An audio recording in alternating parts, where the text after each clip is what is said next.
Bueno, buenas tardes a todas y todos. Vamos a dar inicio desde el Colegio Profesional de la Primera Circunscripción a este ciclo de formación denominado Debates en torno a las políticas de transferencia monetaria, límites y posibilidades, donde en esta primera instancia son varios encuentros. En el día de hoy y el 24 de septiembre vamos a tener otro encuentro, cuyo objetivo es responder a una parte de la política institucional del colegio, es generar espacios de debate, de encuentro, de interrogantes, en torno a cuestiones socialmente relevantes, como en este caso son las políticas de transferencia monetaria. Como todos ustedes sabrán, el Estado tiene como herramienta sustantiva el diseño, ejecución y evaluación de políticas públicas como modo de articulación entre el Estado y la sociedad. Y en este marco, en un momento de coyuntura de emergencia sociosanitaria, y de donde se puso blanco sobre negro y negro sobre blanco, con mucha crudeza, las desigualdades que estamos teniendo en nuestra sociedad y la agudización de esas desigualdades, donde evidentemente tenemos más ricos, digamos, menos cantidad de ricos, pero más ricos y cada vez más cantidad de pobres, y también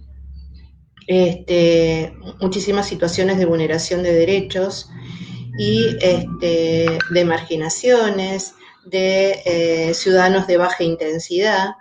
Y es en este marco donde vamos a trabajar la recuperación histórica del debate, de este debate, digamos, de las políticas de transferencia monetaria, que hace varios años que venimos desarrollando estas políticas, y por lo tanto vamos a dar lugar a estos ponentes. Le quiero agradecer a Pilar Arcidiácono, a José Testoni, que desde su lugar de movimiento sindical, de la CTA, y viniendo desde la docencia santafesina, estamos, estamos convocados a escucharlos, también a Diego Seringer, que es parte de nuestro directorio, pero también es docente de la Universidad Nacional del Litoral, de la Facultad de Ciencias Jurídicas y Sociales, licenciatura en Trabajo Social, y van a ser moderados por la licenciada Luciana Micli, que es la coordinadora de la carrera de licenciatura en Trabajo Social. Así que los dejo con ellos, que sea un espacio provechoso y productivo, donde podamos pensar y podamos también hacer algunas preguntas, algunos aportes.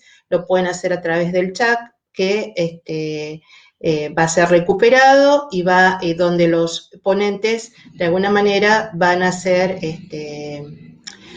dar respuesta a estos interrogantes. Así que los dejo con ellos y bueno, muchas gracias a todos por estar, a los ponentes, a la moderadora, pero también a nuestros asistentes.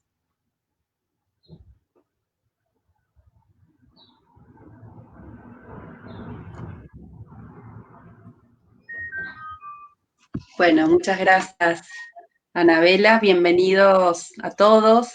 Siempre son muy gratos estos espacios porque nos invitan a rediscutir cuestiones que a veces cotidianamente no se ponen en cuestión. Y hoy, la verdad que en este contexto y en un año casi, ya 7 meses, transcurrido, bueno, merecen de que sigamos rediscutiendo la cuestión social. Vamos a escuchar entonces al profesor Diego Seringer. Van a tener 15 minutos aproximadamente cada uno para poder exponer. Diego.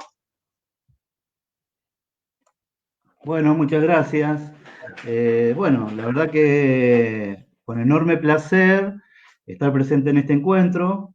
Bueno, agradecer a la Comisión de Ética del Colegio, de Laborales, de Capacitación, a los participantes, al directorio, y también a vos, Luciana, como coordinadora de la carrera, me parece no es menor, porque estos debates están circulando en el mundo académico de hace tiempo, pero ahora con mayor intensidad. Obviamente a José, que enseguida tomó la posta, y además por toda su trayectoria histórica en torno a esto, ¿no? Y bueno, obviamente Pilar, que para nosotros es una gratísima satisfacción, digo, por toda su solvencia académica, por el reconocimiento que tiene.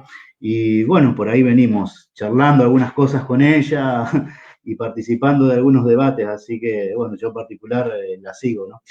Bueno, esto es lo primero. Y también lo otro que quería destacar era también para hacia el interior de trabajo social, pero no necesariamente, esta intención de poder ver esta cuestión de las transferencias monetarias a partir de distintas visiones, ¿no? Particularmente, en este caso, la sociología, la política, lo sindical, me parece que es interesante para poder al menos preguntarnos en este contexto tan complejo y tan dramático que atravesamos, ¿no? Como el contexto de pandemia. Eso por un lado, y por el otro lado también me gustaría destacar, digo, que para el colectivo que hay numerosas producciones, ¿no?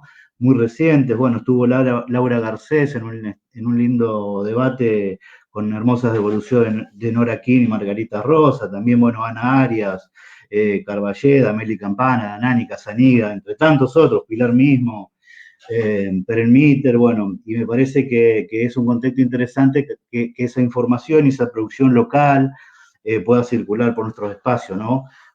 Políticos, académicos, sociales, militantes, etcétera. Bueno, como el tiempo es escaso, como siempre en estas cuestiones, a mí me gustaría, he hablado con Pilar, no así con José, pero hacer brevemente un desarrollo sociohistórico que centre en temas de estas cuestiones que hoy se discuten, digamos, con mucha fuerza, pero recordemos que a partir del IFE, entre otras cosas, ¿no? Pero me parece que Argentina fue pionero en estos debates de ingreso ciudadano, por ejemplo. Bueno, toda la propuesta del Oboe, del CIPEC, del FRENAPO y tantos otros organismos que me parece que desconocerlo sería una soberbia muy grande, ¿no? Porque los problemas empiezan, siempre considero, con un análisis o un anclaje en perspectiva sociohistórica, ¿no? El otro día lo escuchaba a Rubén Lobolo y decía que somos un poco desmemoriados, y yo comparto en parte esa idea, porque parece que todo se suscitaría en el actual contexto. Así que digo, bueno, yo lo intentaré en este brevísimo tiempo, enunciadas estas particularidades, hacer este recorte, ¿no? Lo primero que pensé, bueno, es el análisis o el planteo de estos programas en esta línea teórica, digamos, y en este caso me voy a basar básicamente, digamos, con todos los reparos que se suscitan en este marco, eh, en una línea teórica de análisis que hace la doctora Mariana Gravinetti, ¿no? Que también me viene, o venimos trabajando algunas cuestiones, ¿no? Y lo primero que me gustaría decir, sin hacer un recorrido histórico y con todo vuelvo a reiterar los reparos y las comillas que implica, que el neoliberalismo concretamente, digamos, fíjense que Argentina sufre el primer embate, digamos, ¿no? Siguiendo Maristela Svampa y tantos otros investigadores, tantas producciones teóricas, ya en el año 1975, con políticas económicas de ajuste, ¿no? Bueno, no vamos por razones de tiempo a hablar del Rodrigazo, pero como en esa época ya entró una lógica de querer,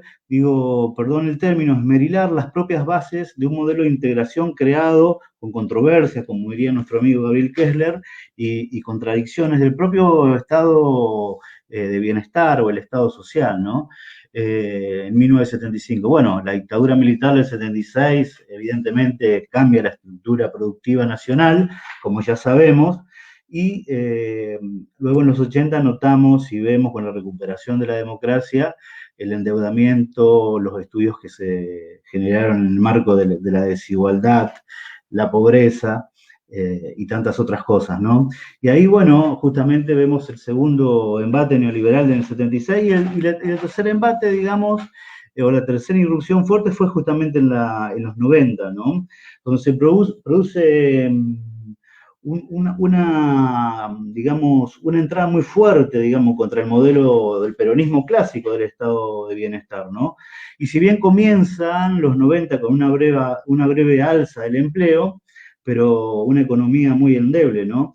Y la crisis del tequila, bueno, evidentemente mostró las dificultades tremendas que tenía ese modelo de especulación, digamos, financiera, ¿no? Y donde la industria nacional había caído estrepitosamente, bueno, desocupación, desigualdad, NBI, todas estas cuestiones que obviamente la literatura del entonces, para nombrar algunos compañeros y compañeras del marco nacional, bueno, toda la producción de Gabriel Kessler, que a mí me gusta mucho, Minujín, Estela Grassi, Maristela Esbampa, Susana Murillo, Lobuelo, bueno, también Pilar y tantos otros, ¿no? O sea, esto muestran ya en esa época cómo Argentina entra en una polaridad muy fuerte, con un incremento, digamos, muy fuerte en lo que tiene que ver las claves de la desigualdad, pensando en desigualdad social, y cómo necesitamos de distintas herramientas teóricas para poder comprender este fenómeno, ¿no? Bueno, yo ahora ando siguiéndole un poco a Tomás Piketty para entender,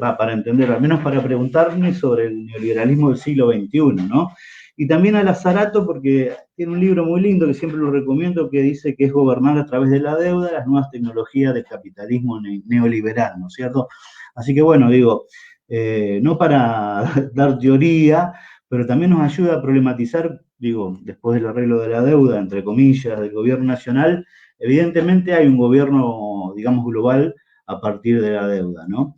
Pero bueno, en este contexto, bueno, hoy podríamos decir que habría otro embate a partir del triunfo de la Alianza Cambiemos, pero por razones del tiempo no lo puedo desarrollar.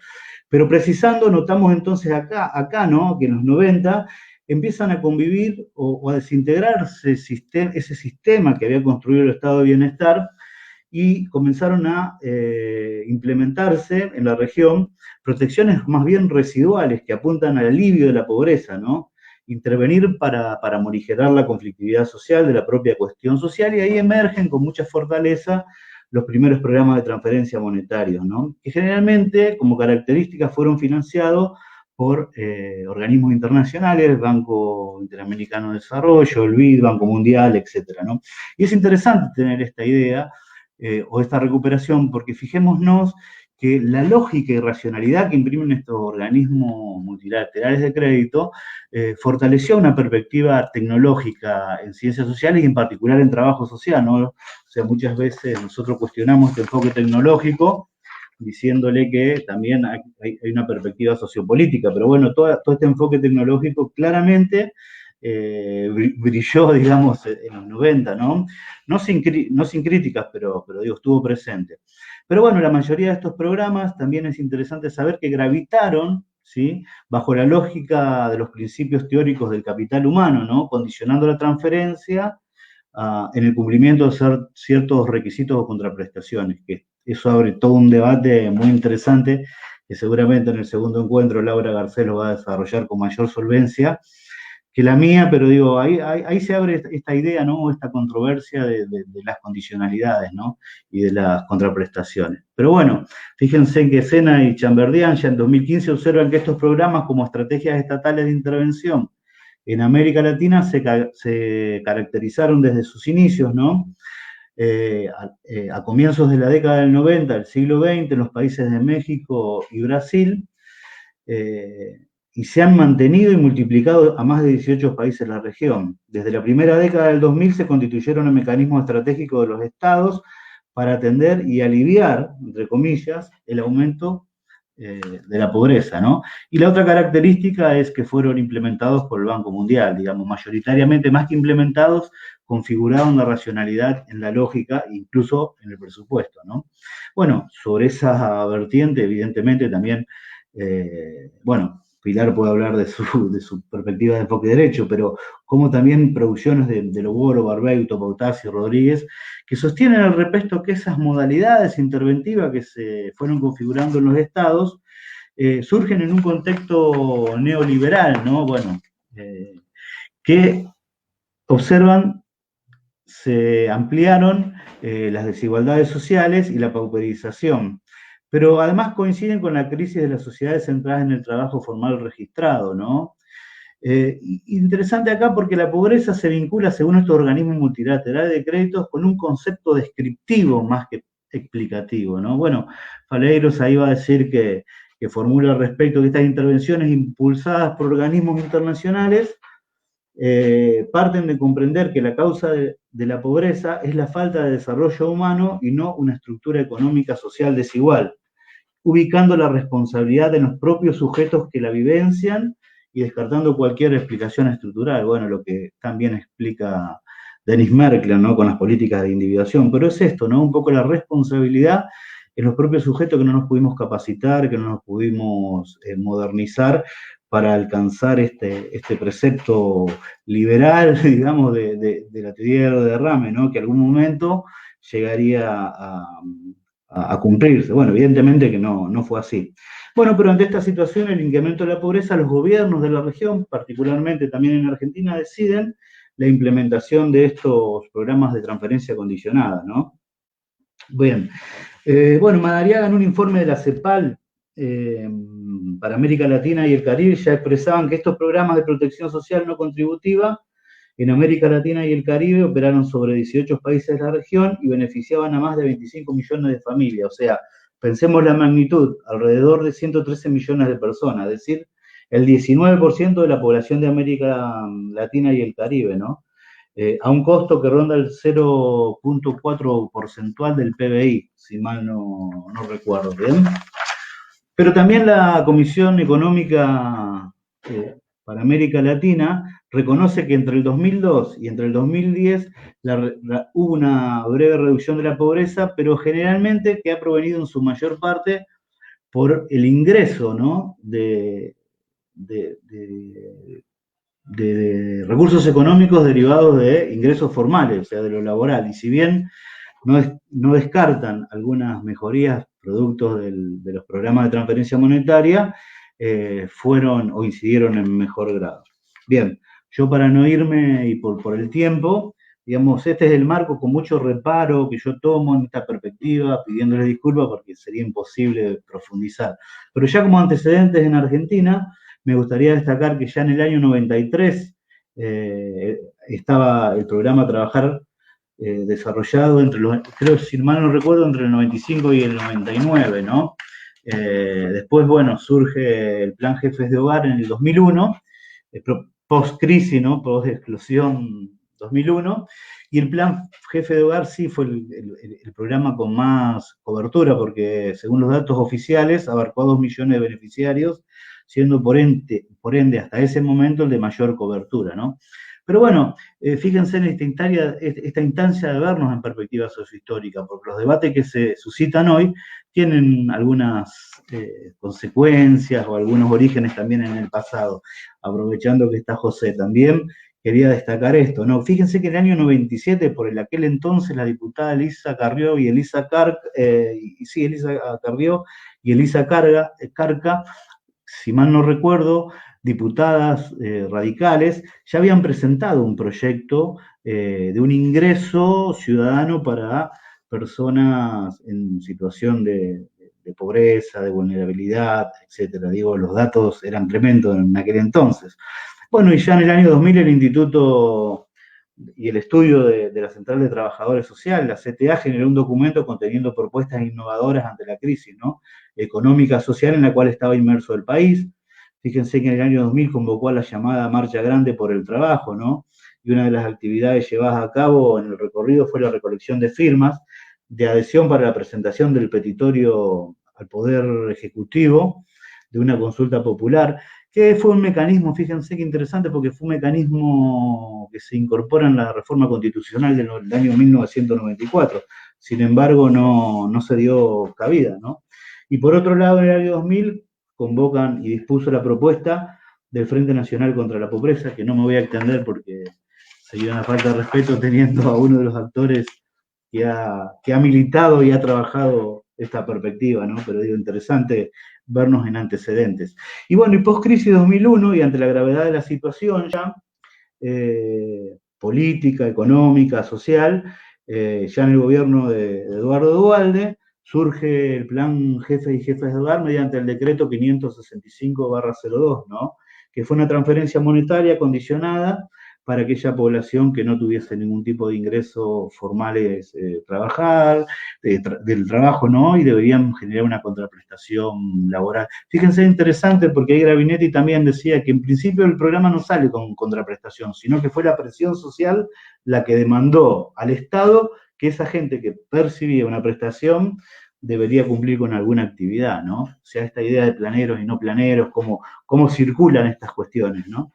Bien, años más tarde ya, perdónenme por la síntesis, pero es por razones de tiempo, para finalizar y dar el lugar a los y las compañeras que prosiguen, y al debate que va a ser lo más interesante. Bueno, años más tarde ya surge el Plan Familias, ¿no? Y es interesante verlo acá porque a mí, yo siguiendo la línea teórica de Sader, Borón, Vilas, que ellos mencionan y comparto que en 2003 en adelante aparecen en América Latina, bueno, en la región particularmente, un gobiernos de nuevo signo, ¿no? Digo, Néstor Carlos Kirchner, Lula da Silva, bueno, y tantos otros, ¿no? Que empezaron a tener al menos discursivamente, una ruptura con lo que había sido el capitalismo neoliberal de la década pasada. Entonces empiezan a distanciarse de esa línea, ¿no? Pero bueno, en concreto con transferencia aparece el programa Familias para la Inclusión Social, lanzado en el año 2004, si mal no recuerdo, presidencia así de Néstor Kirchner, por resolución 825 del 05, artículo 3, decreto 1506, ¿no?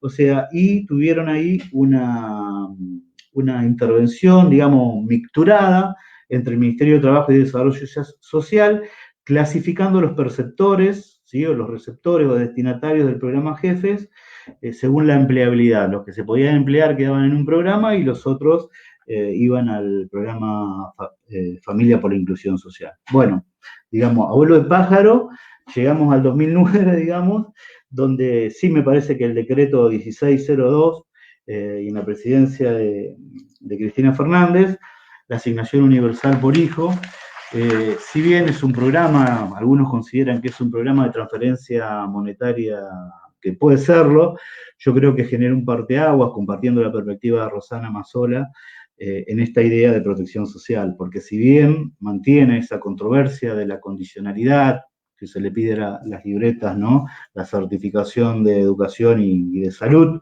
para cobrar el 20% a la gente, también es cierto que fue por ley, por unanimidad en la Cámara, cosa que le da mayor legitimidad a nuestra historia argentina, y viendo los sucesos de ayer o antes de ayer, gravísimos del Congreso, lamentable. Pero bueno, digo, a mí me parece que la asignación, a pesar de todo esto, generó un parteaguas y sin idealizarla, porque tiene muchísimas críticas al menos, fue incorporada al régimen de las asignaciones familiares, una cuestión no menor, fue bancarizada, tiene aumentos y también, otra cuestión importante, muchos mecanismos de reclamo, ¿no? Pero bueno, obviamente una controversia no menor se suscita en torno a las condicionalidades. A mí me parece que esta recuperación breve, sintética, daría pie a los compañeros para poder pensar en las cuestiones actuales y sobre todo, bueno, a partir del IFE y otras políticas o que habilitó ahora la renta básica universal, que yo tengo ahí un reparo bastante interesante porque no es muy difícil generar en sus orígenes la propuesta de una reforma tributaria, me parece que no hay un sujeto político, pero bueno, no quiero extenderme porque pelar con mayor rigurosidad académica lo va a desarrollar mejor que yo, y por otro lado, José, la parte política me parece que aprovechemos lo que me parece muy interesante. Así que bueno, muchas gracias y quedo para las preguntas y el debate.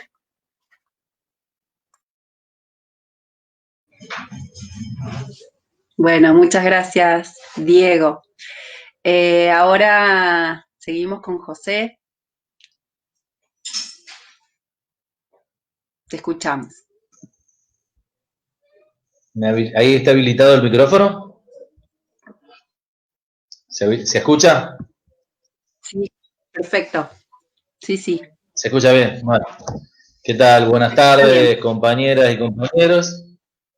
Es un placer participar de estos espacios. No estoy muy habituado, es cierto, estoy un poco alejado de los ámbitos académicos. La verdad que en su momento uno estuvo más vinculado a estas cuestiones y, bueno, después la militancia, los espacios de responsabilidad institucional, bueno, y todo lo que eso implica, lo alejan un poco, ¿no? Pero sabe que en otros circuitos funcionan, aportan, tributan al debate colectivo de la sociedad y creo que ofrecer estas instancias, bueno, es algo ansiado y necesario, que haya debates transversales entre los distintos esferas de la sociedad, ¿no?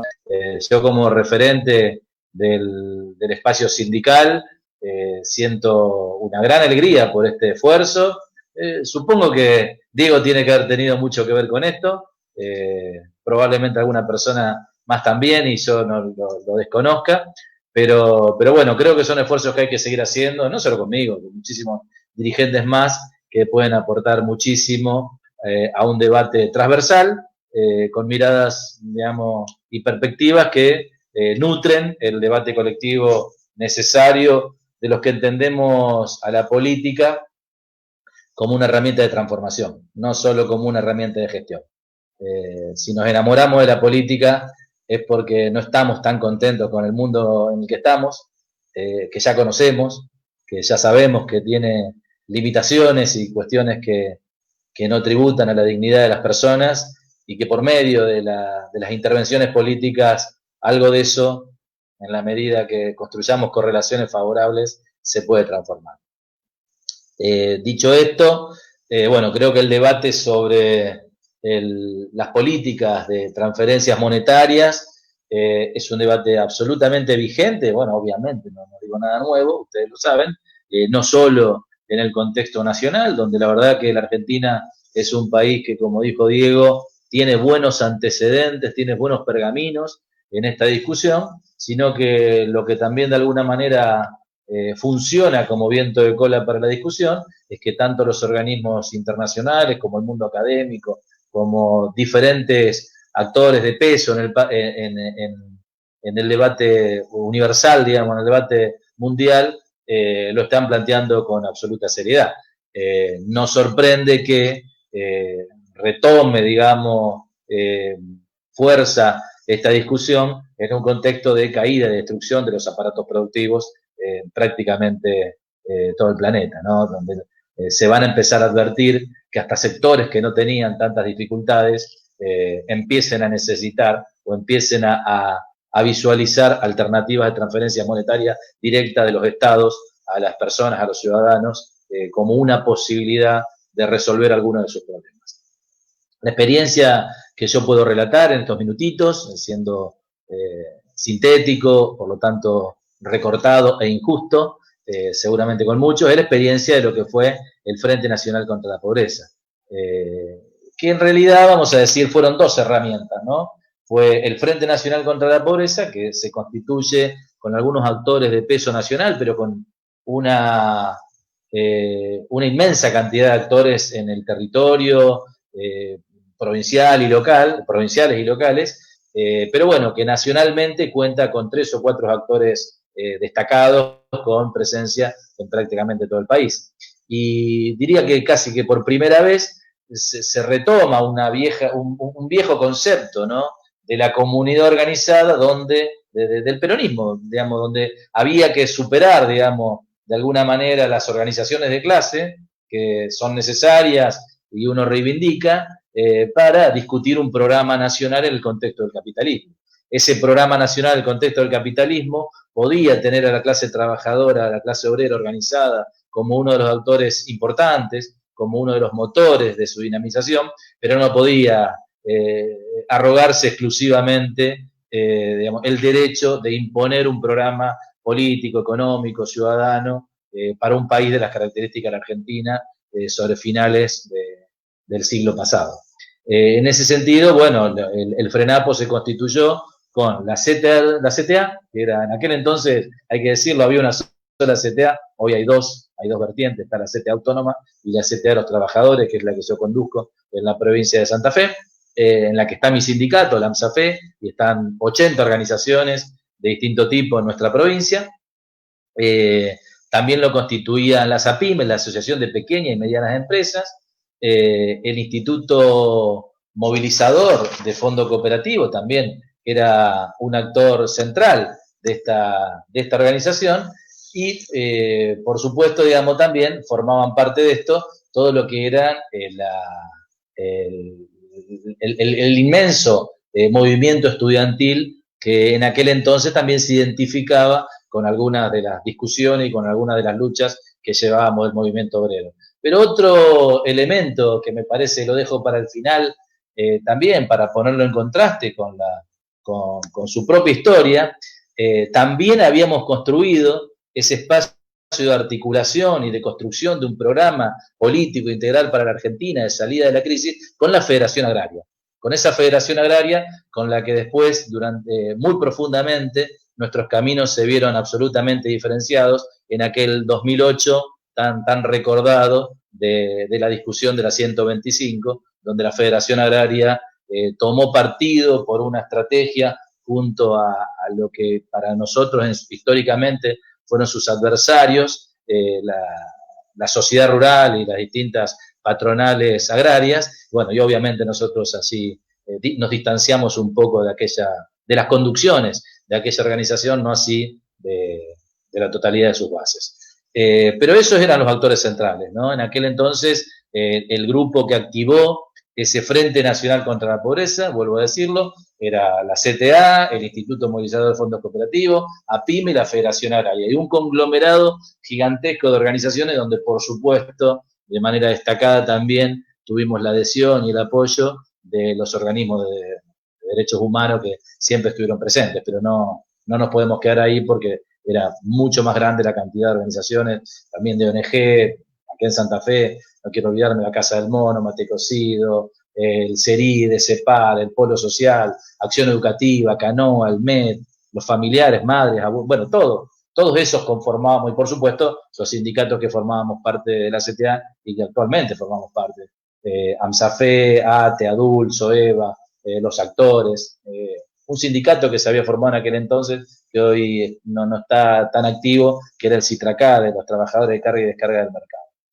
No éramos muchas organizaciones, pero había mucha voluntad en lo que era ese trabajo. Y bueno, el Frente Nacional contra la Pobreza, como dice Diego, también construyó a nivel nacional un plenario que dio origen a un proyecto de ley muy sencillo.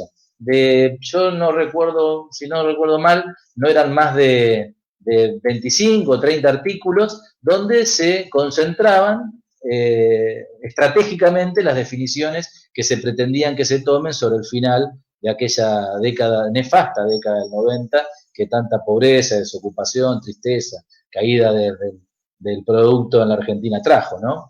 Que era básicamente 3 herramientas. Era el seguro de empleo y formación, lo que todos conocíamos como, veamos, era de alguna manera lo que Diego nombraba como contraprestación. La persona que no había concluido sus estudios, la persona que había concluido sus estudios pero necesitaba alguna formación específica, iba a ser contemplada en una asignación de 380 pesos. En aquel entonces estaba el 1 a 1, así que ese 380 eran $380, en concepto de seguro, empleo y formación, para concluir sus estudios o para hacer formación laboral, formación profesional. La asignación por hijo, que era 60 pesos por hijo, o sea, en aquel entonces $60, y también, como hay que recordar que en aquella década del 90 nacieron tanto las RT, que aún continúan, y vivitas coleando y ajustando, también habían nacido las AFJP, las administradoras de fondos de pensión, todo parte de aquella triste etapa Menem de la Ruista.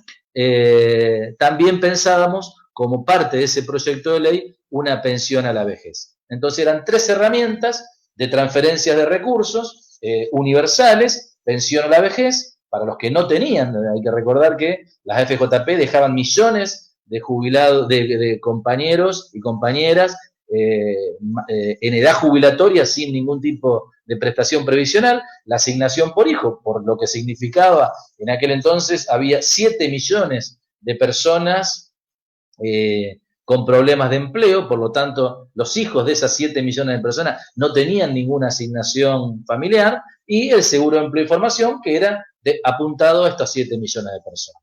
La Argentina estaba en índices de casi el 50% de pobreza, fruto de esta caída de ingresos brutal y fruto de esta desocupación que se fue profundizando con todo lo que fue el proceso neoliberal de los 90, con el proceso de concentración de la riqueza y por otra parte de, obviamente, privatización de empresas públicas. Pero dos cosas. Primero, esto no empezó ahí, sino que yo siento que este conglomerado de ideas surgen desde el mismo nacimiento de la CTA. Y eso nos remonta no al 2001, que fue cuando hicimos la consulta popular y donde construimos estos proyectos de ley, 99, 2000, 2001, sino que nos remonta un poco más atrás al nacimiento de la CTA, al año 89 y 90, donde nuestra central, que éramos, nuestros sindicatos, mejor dicho, que eran parte, y éramos conducción en aquel entonces, Mari Sánchez, la secretaria general de la CETERA, y Germán Abdala, que era, creo que adjunto de ATE, eran parte de la conducción de la CGT junto con Saúl Ubaldini. Al ganar el menemismo en el país, se fractura por un poco, de alguna manera, ese camino de cesión de derechos que iniciaba un personaje que aún sigue presente en la vida sindical argentina, que era Luis Barrio Nuevo, que de alguna manera de la mano del menemismo pasa a conducir los destinos de la CGT, y allí nosotros teníamos una diferencia política de tipo coyuntural. Advertíamos que esta conducción de Luis Barrio Nuevo de la CGT no iba a permitir que nosotros resistamos como pensábamos hacerlo en esa dura década del 90 que veíamos venir, con caída del muro de Berlín, con la teoría del fin de la historia de Francis Fukuyama, con todo eso que sabíamos que teníamos que resistir, sentíamos que esa CGT no nos iba a representar para esa lucha. Entonces, por razones coyunturales, nosotros decidimos empezar a formar lo que era el Congreso de los Trabajadores Argentinos. La CTA al principio no se llamó Central de los Trabajadores, sino que fue un congreso. Pero después advertimos que, bueno, teniendo un espacio propio sindical, una corriente sindical propia en la Argentina, a los pocos años nos dimos cuenta que en realidad íbamos por algunos objetivos más, como organización de trabajadores, como organización de clase, que no solamente tenían que ver con la coyuntura, sino que tenían que ver con el modelo sindical que sentíamos que necesitaba nuestro país y que necesitaba la clase trabajadora en ese contexto. Y allí, entre esas cuestiones coyunturales, por supuesto estaba el tema de la democracia directa. Nosotros queríamos que los dirigentes sean locales, provinciales, nacionales, sean votados de manera directa, cosa que seguimos reivindicando en nuestras organizaciones y en nuestra central.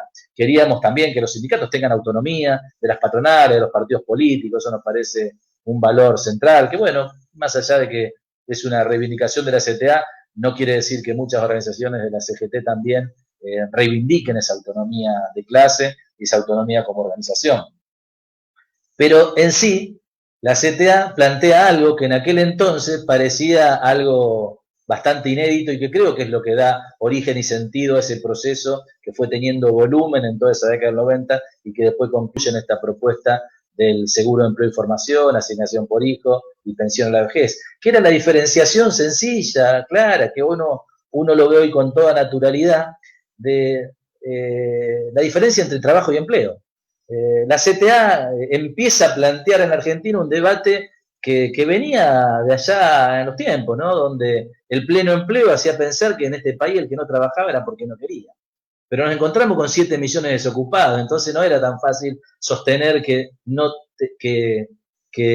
trabajaba el que no quería. No trabajaba, podría ser que en algún caso el que no quería no trabajaba, pero en realidad, más allá de querer o no querer, había un límite en el mercado laboral que hacía que millones no puedan acceder porque éramos 2, 3 o 4 para cada puesto de trabajo. Esto que empieza a diferenciar claramente la CTA y lo incluye en su organización, deriva en un formato institucional que permite alojar en la central a los trabajadores con empleo y a los trabajadores y trabajadoras sin empleo, los que lo buscan, los que lo autogestionan, los que lo cooperativizan, los que lo demandan, los despedidos, los jubilados, todos en definitiva, los estudiantes, todos en definitiva, porque ser trabajador es un concepto de clase, no es un concepto que tiene que ver con que si conseguí o no conseguí empleo. Si me echaron y tengo conciencia de clase, me sigo sintiendo un trabajador. Si soy un estudiante de la clase, hijo de la clase trabajadora, aunque en ese momento mi trabajo sea el estudio, yo también me siento un trabajador. Y si soy un jubilado que viví toda la vida tributando a mi país y hoy no tengo actividad, sigo siendo un trabajador. Entonces esa diferenciación fue el germen de poder construir un programa político que contenga los problemas que vayan más allá de los problemas del empleo, que son importantes. No eran menores en el 90 los problemas del empleo, había que defender frente a los despidos, frente a los ajustes, frente a las privatizaciones, pero no era el único problema.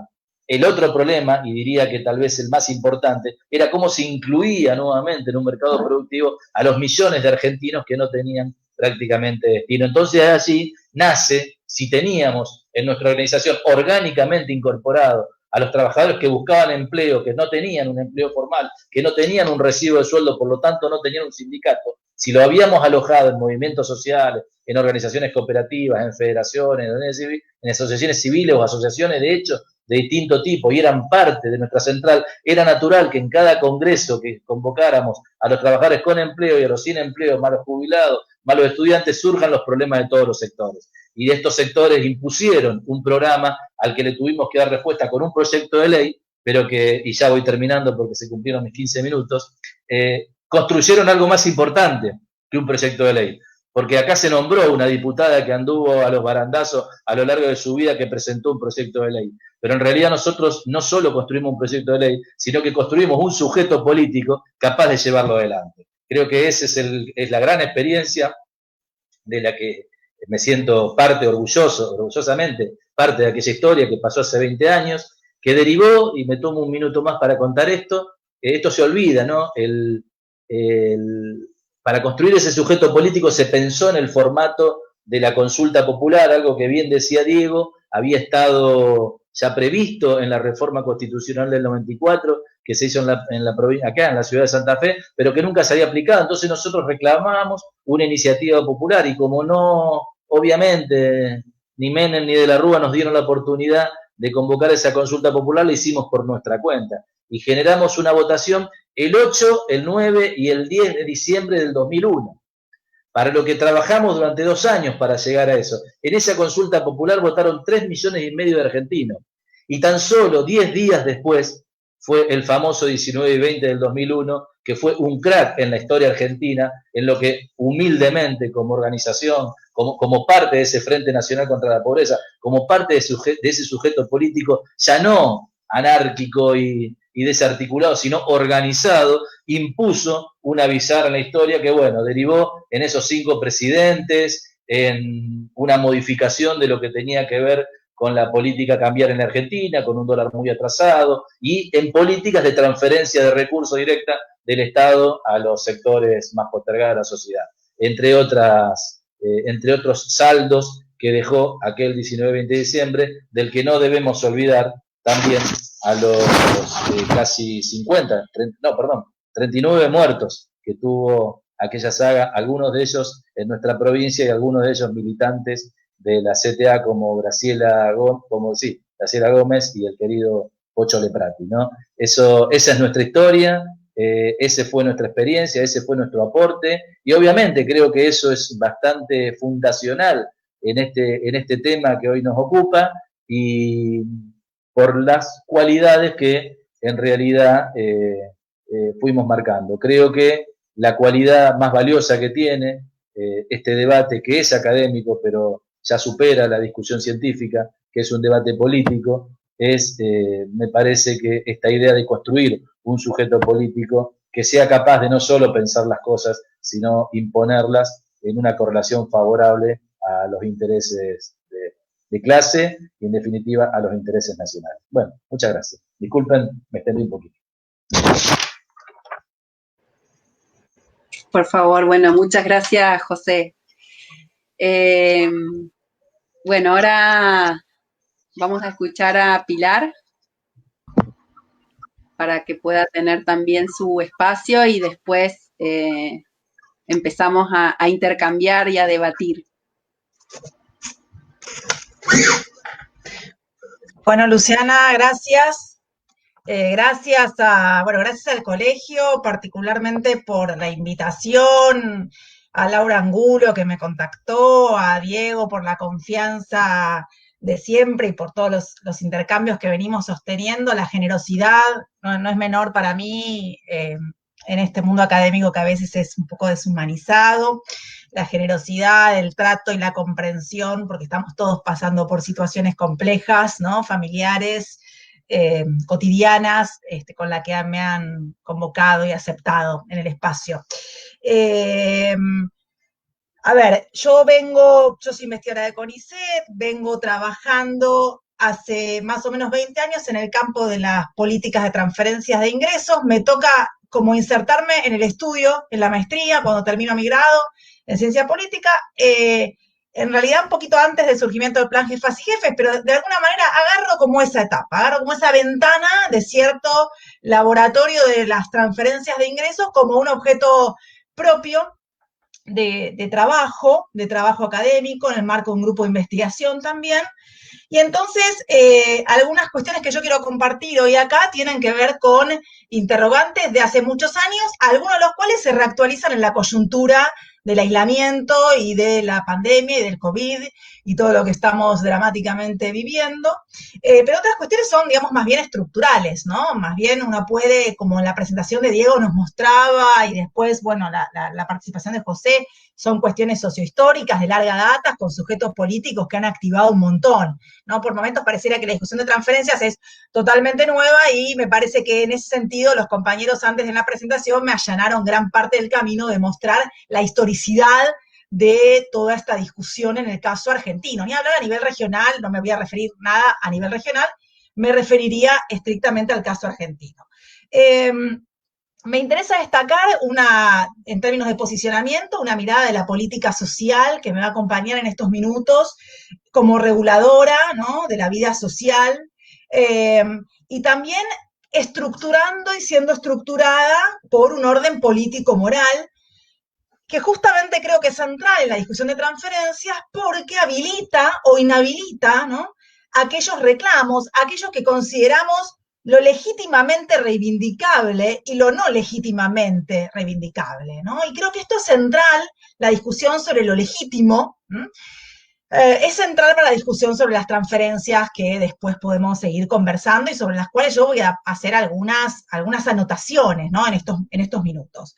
La política social en este sentido, produciendo, no solo solucionando problemas, sino produciendo, recodificando problemas, en otros términos, me parece que es un poco la mirada.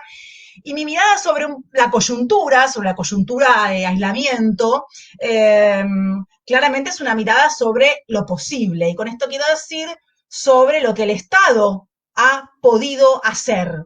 No miradas ético-normativas sobre lo cual el Estado debería hacer, sino un acercamiento más bien desde lo que el Estado en este rostro, ¿no?, entendiendo el Estado como un actor con múltiples rostros, ¿no?, que por un lado entrega, aborda la cuestión de las desigualdades, por otro lado criminaliza, ¿no?, los diferentes rostros estatales, en tensión como parte constitutiva de la forma de pensar el Estado, ha podido hacer, de alguna manera, ha podido transitar en el camino las transferencias hasta ahora, en relación también con y José lo marcaba permanentemente en su presentación, con los sujetos políticos, ¿no?, centrales en la vida política argentina.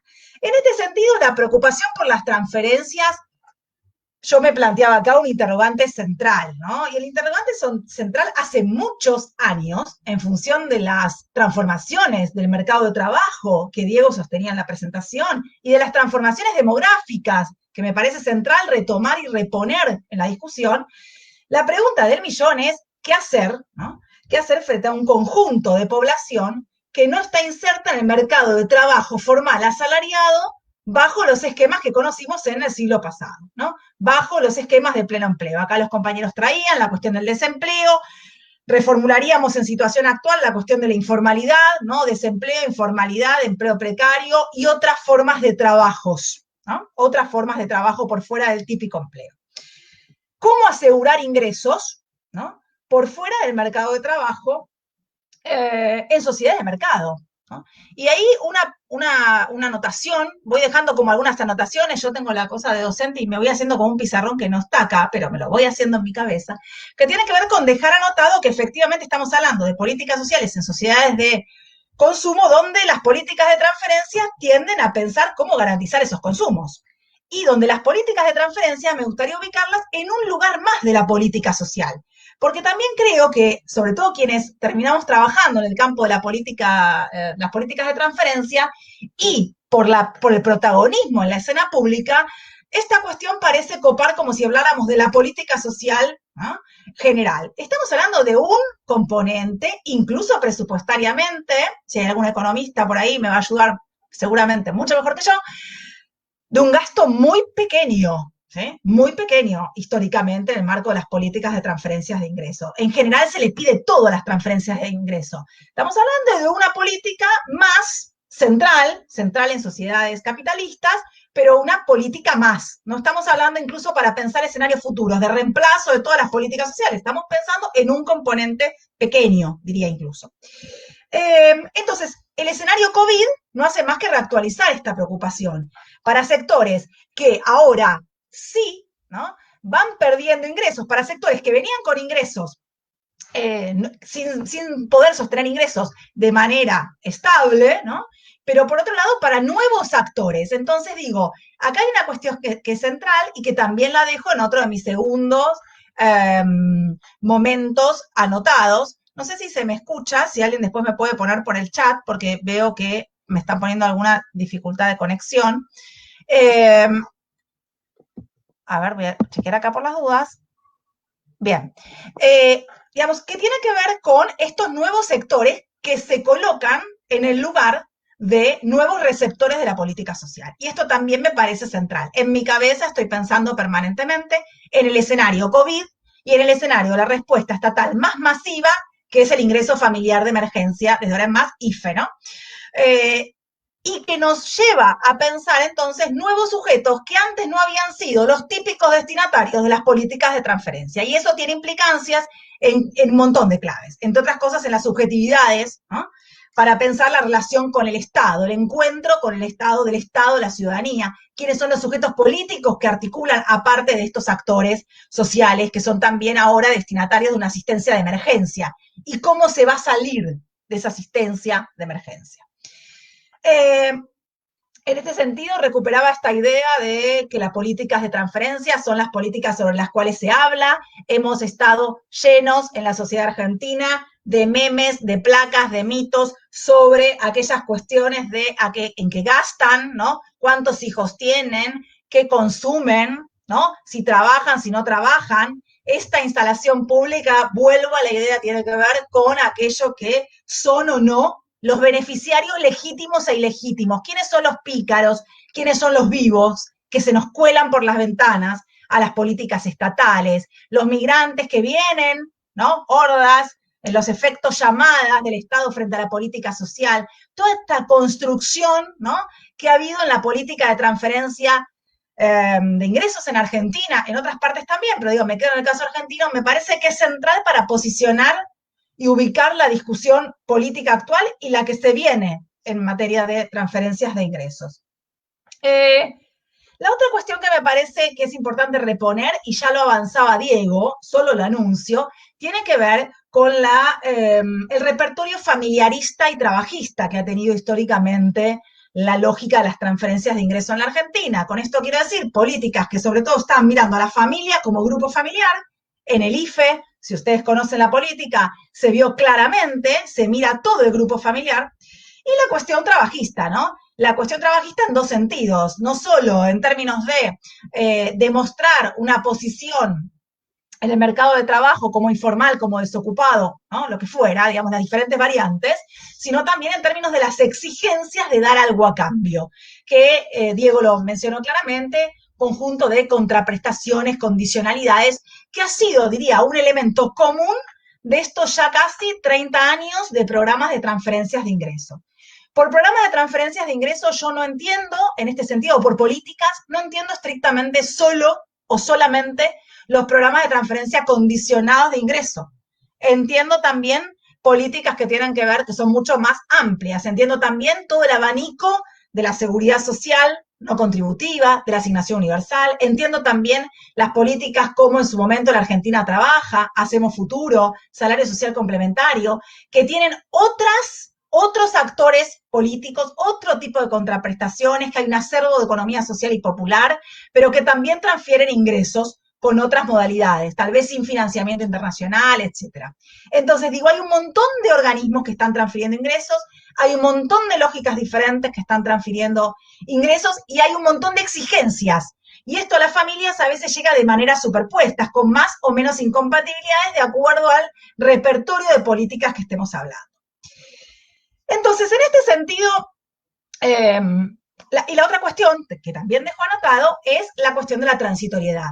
Cuando nos formamos en materia de transferencia de ingresos, vemos esto como una cuestión que empiezan todas las políticas igual, por un tiempo y que vinieron para quedarse, y que después hay mucha dificultad para sacarlas, que tiene que ver con las transformaciones estructurales. Y ahora es la pregunta del millón, ¿cómo sacar el IFE? Es decir, cómo transitar del IFE a otra opción, más que cómo sacar el IFE, ¿no? Lo mismo fue en Jefas y Jefes, bueno, lo mismo ha sido a lo largo de todos estos años. Lo mismo en la asignación universal, si uno toma el decreto de inaugural, hay una idea de transitoriedad, y hoy por hoy, de las asignaciones que pagan CES, el 50 son asignaciones familiares y el 50 son asignaciones universales. Es decir, ese componente, lejos de ser masivo, lejos de ser pequeño, residual, es un componente masivo, es un componente que ha venido para quedarse, y esto refleja los cambios estructurales en el mercado de trabajo argentino.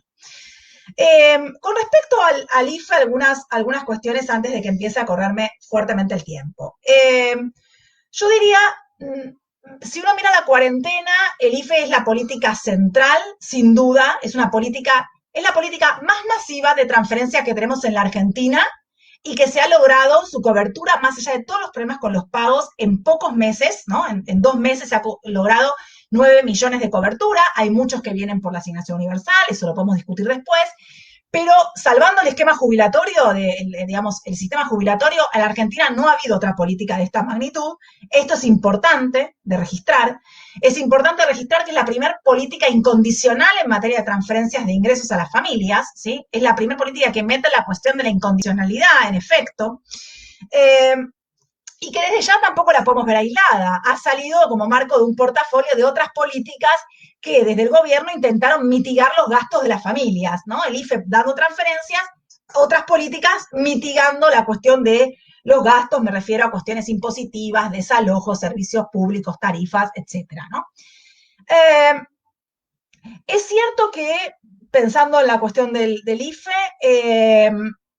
hay algunas cuestiones que se nos presentan como inéditas.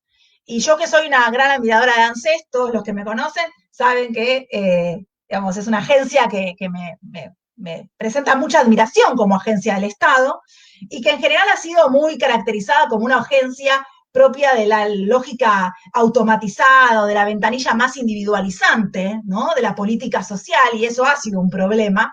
Y creo que en este sentido es interesante ver cómo en la cuarentena y en el aislamiento, un organismo como ANSES, diría, se parece incluso más por momentos a organismos más típicos como el Ministerio de Desarrollo Social, como un organismo como ANSES ha tenido que aprovechar toda la capilaridad social, ha tenido que aprovechar otras espacialidades propias de las organizaciones sociales, ¿no?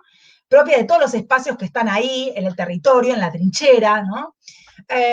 Justamente ante una presencialidad estatal suspendida, ¿no? Que es algo que nosotras, junto con Luisina Prenmite, le estamos siguiendo en el marco de la investigación, que tiene que ver con cómo el Estado se reconvierte en sus ventanillas, y en este caso cómo ANSES da respuesta al IFE con sus oficinas cerradas, hasta el 1 de mayo, que empiezan ahí a abrir paulatinamente en todo el país. Entonces, ¿cómo logra esa inscripción? Lo logra a través de mediadores históricamente criticados, ¿no? Por las etiquetas morales del clientelismo político y todo lo que nuestras disciplinas también han sabido contribuir. Entonces, una multiplicidad de inscriptores en el IFE, de decodificadores de los criterios, de investigadores, militantes sociales, militantes partidarios, referentes religiosos, que operan en ese entramado, logrando que el IFE llegue, ¿no? Llegue a las personas. Y en este sentido, para ir concluyendo algunas cuestiones, del IFE tenemos un montón de cuestiones que decir. Podríamos hablar un montón. Y podemos tal vez en el diálogo volver. Primera cuestión, en el gobierno hay un efecto sorpresa sobre la cantidad de inscriptos. Esto llama la atención y es parte del registro de los movimientos sociales. ha pasado también en el Jefas y Jefes, ahí seguramente José, Diego, no me dejan mentir, se esperaba una X cantidad, pero llegan un montón de otras personas. Bueno, claro, la autofocalización tiene eso como efecto, ¿no? Y en muchos casos en la crisis al Estado se le revela ¿no? Se le revela esa cantidad de personas que están padeciendo diversos tipos de situaciones que el Estado las lee en clave de, bueno, pérdida de ingresos, ¿no? Y que establece un sistema de incompatibilidades. Por un lado, entonces, el efecto sorpresa en la cantidad que hace que 4 millones todavía estén afuera del IFE y estén en proceso de revisión. La otra cuestión es echar mano a la UH como base para discutir todo el sistema de transferencias en la Argentina. O sea, lo primero que se hace es echar mano a lo conocido, a aquello que llegó, a esos 2.5 millones de prestaciones, me parece que es central para pensar la cuestión de lo que ha sido la rapidez y la masividad del IFE. Por otro lado, los excluidos de siempre, diría. La población migrante, la población indocumentada, todas las barreras de acceso históricas que el mundo de los derechos humanos ha sabido denunciar y que es parte también de la problemática del IFE. La cuestión del foco en la familia ha sido gran parte de los problemas de las exclusiones del IFE. El grupo familiar, mirar el grupo familiar. ¿Y qué pasa con estos grupos familiares que están en permanente transformación? ¿Qué pasa si yo en realidad estaba separada, pero en las bases de ANSES aparecía como casada y que en realidad eso no era mi situación real? Bueno, pero ANSES lee eso. Entonces, ¿qué sucede eso para la política social que me bloquea el ingreso a mí en la transferencia? ¿No? Seguir pensando en lógicas de grupos familiares es toda una discusión, me parece, que se viene en la Argentina para pensar las transferencias. Y ni hablar de la cuestión de la transitoriedad. Y en ese sentido, digamos, el IFE iba a ser un mes, después pasó a 2, estamos con el tercer pago, y la discusión, y con esto voy a ir cerrando, la discusión de los primeros meses de la pandemia, yo decía, este tema explotó, este tema está por todos lados, este tema de cómo sostener ingresos sabiendo que la pandemia va a dejar más gente en situaciones de necesidad de cubrir por parte del Estado una proporción de sus ingresos. La universalidad aparece en el centro de la escena. Yo lo discutía con Diego, con Laura, por algunos de los audios para armar esta presentación. Y aparece desde maneras muy polisémicas. Yo diría, aparecen los defensores de las versiones más universalistas e incondicionales de las rentas, de la red global de renta básica. Acá, bueno, Rubén Lobolo y toda la gente del CIEP que viene trabajando hace años con esa posición. Aparece la CEPAL diciendo que es necesario, yo por acá tengo anotado, que los países planteen rentas amplias. Aparece el Papa Francisco diciendo, hablando en clave de salario universal, ahí nos mete la cuestión del salario en esta discusión que es otra impronta. Pero de alguna manera, digo, aparecen también las discusiones sobre el espacio fiscal que hay. El espacio fiscal, el gobierno dando respuesta a no hay espacio fiscal para plantear una universalidad. Y la pregunta sería en este sentido si con un escenario tributario, no es mi tema, pero digo, con un escenario tributario como el que tenemos, justamente no desigualaría más una renta universal, ¿no? Entonces, eso es una condición, la cuestión fiscal, y esa discusión se nos pone como una discusión central. Y aparecen un montón de actores, nuevamente la CTA, bueno, acá, digo, no voy a hablar delante de José, sería papelón para mí, el Foro de Convergencia Empresarial, aparece la CETEP, diciendo no necesariamente un horizonte universalista e incondicional, tal vez planteando la universalidad como un horizonte de llegada, pero planteando sobre todo, diría, una renovada visión trabajista, ¿sí? Que no necesariamente ya tiene el horizonte del trabajo formal asalariado como un horizonte de llegada, frente a una mirada tal vez más pesimista sobre que el mercado pueda absorber toda esa cantidad de población, pero sí pensando diferentes formas, ¿no?, de trabajo que articulan, de la economía popular, de la economía social, eso depende de los actores políticos que articulan estas transferencias nuevamente con la idea de algún tipo de condicionamiento. Yo cierro pensando, dejando algunas interrogantes, son interrogantes genuinos, no, la verdad que no tengo una posición clara al respecto. Me parece que no podemos pedirle todo a las transferencias. Me parece que debemos animarnos a no dicotomizar el campo de las transferencias como transferencias versus políticas que potencian las lógicas colectivas. Me parece que justamente tenemos que salir de esa trampa y pensar las transferencias como parte de un elemento más ¿no? Que articula y potencia en aquellos lugares que hay lógicas colectivas, aquellas lógicas colectivas y de sociabilidad política. Y en aquellos lugares que no las hay, bueno, no sé, dará para otras cosas, para multiactividad, para otro tipo de trabajos creativos, etcétera. Pero digamos, no plantearlo en términos dicotómicos, lo de la universalidad y lo de las rentas, sino de pensar esto en relación con, básicamente, con esto cierro, los sujetos políticos, ¿no? Hace años Claudia Danani escribió un trabajo sobre, no me acuerdo el título exacto, pero que decía, bueno, ¿quién es la universalidad? Es una propuesta sin sujeto político, ¿no? Y en ese sentido me parece que la cuestión acá es ver qué es lo que plantean aquellos sujetos políticos que pueden dirimir y disputar en la agenda pública y en qué términos se plantea la relación entonces entre trabajos, ya no trabajo, no, entre trabajos y rentas en los próximos años, que sin duda es un ejercicio que debemos hacer. Freno acá y seguimos en la discusión, cualquier cosa.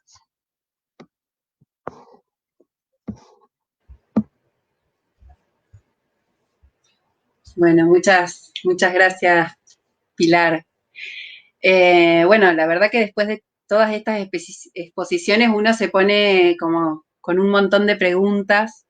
Yo me fui anotando un poco acá algunas cuestiones que me surgían a partir de las exposiciones de ustedes y relacionadas, por supuesto, a nuestro campo, al campo del trabajo social. Y bueno, y una de las cosas que por ahí pensaba esto de la importancia de reconocer la perspectiva histórica, es decir, de que todas las lecturas que podemos tener, en nuestro caso desde las ciencias sociales, necesariamente tienen que ser leídas en una historia y en un contexto, para no caer también en esto que planteaba recién Pilar, miradas dicotómicas, ¿no? De decir, bueno, lo anterior era lo malo, lo de ahora sería lo bueno, sino poder tener una mirada que vaya leyendo en los distintos contextos de la propia historicidad, bueno, las distintas políticas y en el marco, digamos, de los distintos modos de gobierno.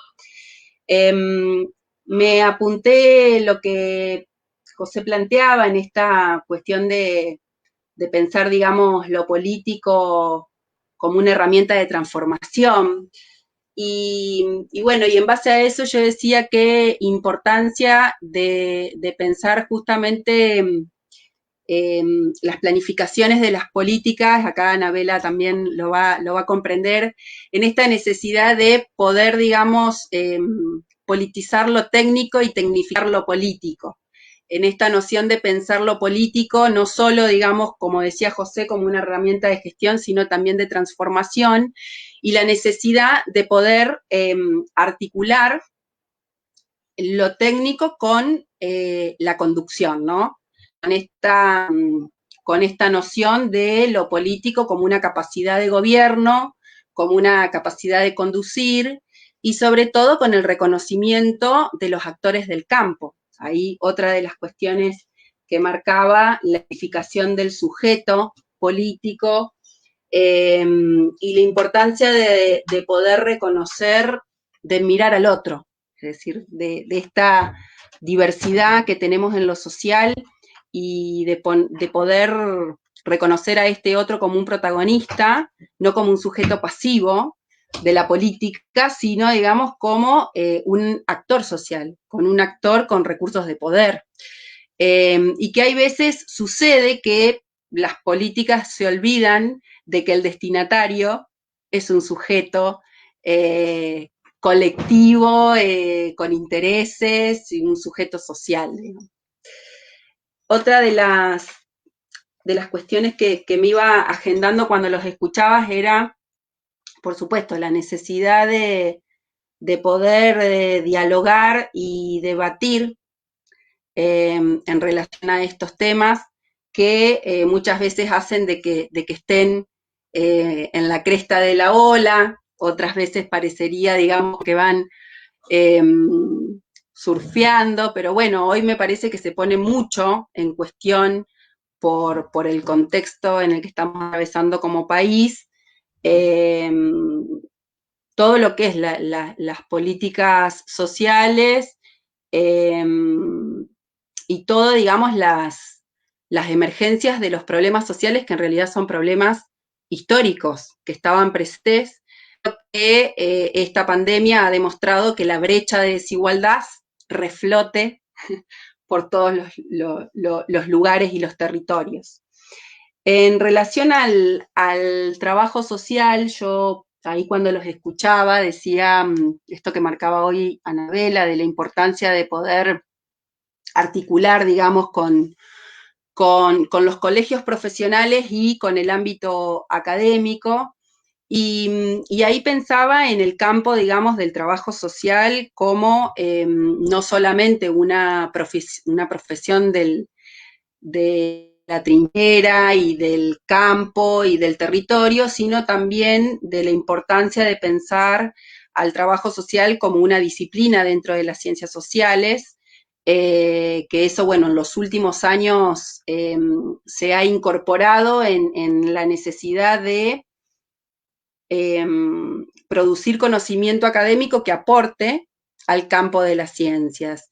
Y decía que necesario que es estar en estos momentos de debate, porque justamente hace, digamos, de demostrar, digamos, cómo el trabajo social también puede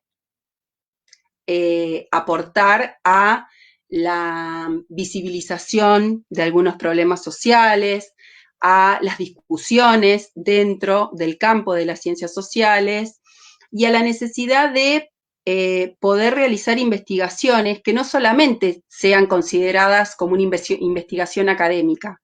Nosotros lo que siempre trabajamos es la necesidad de la investigación como una herramienta del proceso de intervención profesional. Entonces, en esto que hoy escuchaba del recorrido histórico, de los movimientos que planteaba José y, digamos, todo el análisis que plantea Pilar, la importancia de cómo uno desde el propio campo puede empezar a realizar investigación que aporte tanto a la intervención del espacio, digamos, en el que interviene, como también a nivel, por supuesto, académico, la posibilidad de construir datos que generen y diseñen la viabilidad de políticas. Esperen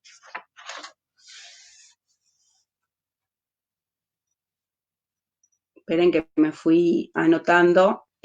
Otra de las cuestiones que veía también en esta importancia de pensar desde una perspectiva sociohistórica, también la importancia de conocer las territorialidades. Que bueno, esto de que siempre quienes estamos en el interior, ¿no?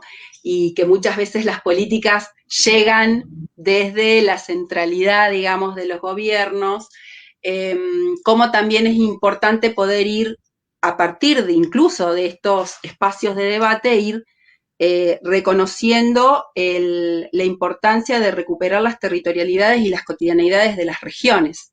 De hecho, digamos, si uno piensa en el diseño de políticas, cómo es fundamental muchas veces de que estas políticas recuperen, si bien haya políticas generales en relación a, en este caso, digamos, el territorio nacional, como es importante también que podamos pensarlas situadas en el territorio en el que se alojan. Y bueno, la verdad es que me parece de que es sumamente enriquecedor escucharlos. Creo que acá, bueno, se abre, digamos, a que puedan ir compartiendo inquietudes y preguntas. Yo creo que este contexto y esta pandemia ha puesto, digamos, a la luz, bueno, décadas de poblaciones que históricamente han sido postergadas y vulneradas, y como decía Pilar también, cómo ahora nos encontramos con seguramente grupos que serán beneficiarios de la política que antes, digamos, no lo eran, esto que hoy decía de, bueno, de los nuevos destinatarios de la política. Y también esta pregunta de decir, pensando en la pospandemia, que ya en el discurso, digamos, del ámbito académico ya se está hablando mucho, se empezaron a hacer, digamos, encuestas con todas las universidades de ciencias sociales, es decir, bueno, cómo nos paramos frente a la post-pandemia, cómo pensar esta nueva normalidad, que yo ahí un poco lo que pregunto es, bueno, ¿desde qué noción de normalidad, no? Y por ahí pensar es cómo poder aportar a repensar en cómo vivir en las fases, porque de hecho, si uno piensa y ve ahora en el contexto, parecería que tenemos que empezar a convivir con estas fases en donde los grados de incertidumbre cada vez se plantean con mayor frecuencia, digamos. Entonces, bueno, ahí creo que es fundamental el rol de las ciencias sociales, la articulación con los movimientos sociales, con los trabajadores, para poder ir recuperando, como decía Pilar, es decir, esto de los capilares, ¿no? Me pareció sumamente interesante esa expresión de decir, bueno, todo lo que hoy está ahí flotando, digamos, en lo social, las percepciones, todo lo que nos está pasando, que vaya colaborando a poder pensar cómo convivir, digamos, en estas nuevas fases que seguramente no van a ser como teníamos nuestras vidas, digamos, anteriormente. Así que bueno, la verdad es que yo les agradezco a los tres, fueron maravillosas sus exposiciones. Y ahora dejo que sí, que Anabela continuar y bueno, y seguir dialogando. Gracias, Luciana. Muy interesante los aportes, la verdad que desde cada posición teórica, política, de cada uno de los ponentes, fue muy complementario los aportes de cada uno.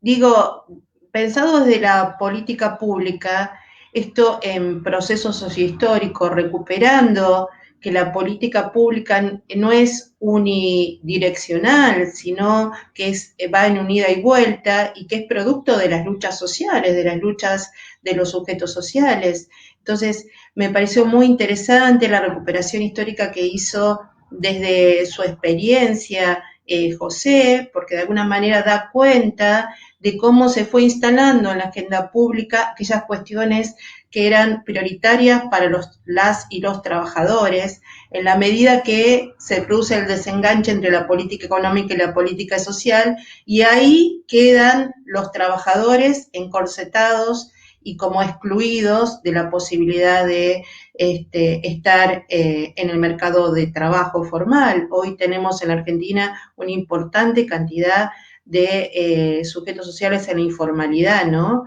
Y eso genera más violencia, genera todas unas situaciones de vulneración importante. Me pareció muy interesante esto de también la transitorialidad, porque quienes hemos trabajado en el campo de la política pública, todas las enunciaciones de las políticas hablaban de un momento de transitorio que implicaba generar algunos pisos de asistencia mientras se producían o se diseñaban políticas económicas que nos permitieran mayor desarrollo económico y por lo tanto desarrollo humano, en la medida que se articulaba el campo económico con el campo social y el empleo como un eje transversal. Entonces, hoy tenemos un gran desafío. Yo pensaba todos los aportes que nos hizo Pilar, pensando que a veces nosotros recortamos esta mirada de la transferencia de ingresos y también por ahí tenemos una mirada sesgada de cuáles son las agencias que están contribuyendo a desarrollar estas políticas. Y realmente en este momento de crisis, en un momento que venimos de un proceso de restauración de algunas políticas neoliberales, venimos de un proceso de agudización de las desigualdades, yo me preguntaba, bueno, ahora cómo seguimos, el debate que está generando la academia, este debate que está generando el movimiento sindical, cómo incorporamos otros actores, escuchamos otros actores que nos permitan mirar la integralidad de la problemática social. Porque me parece que por ahí algunos debates los circunscribimos a la academia y perdemos esa riqueza de mirar qué está pasando con el ciudadano común, qué está pasando con me llamó mucho la atención, Pilar, lo que vos decís, cómo el Estado se asombró de mayor demanda con respecto al IFE.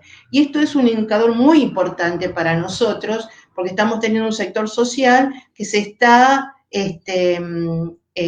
quedando con mayor exclusión y que en este momento donde todos los indicadores económicos nos están diciendo que a nivel mundial y a nivel país vamos a tener mayor crisis, ¿qué hacemos desde el punto de vista de la política pública para asistir, para promocionar, para restituir derechos, para que estos sujetos de baja intensidad vuelvan a ser titulares de derechos?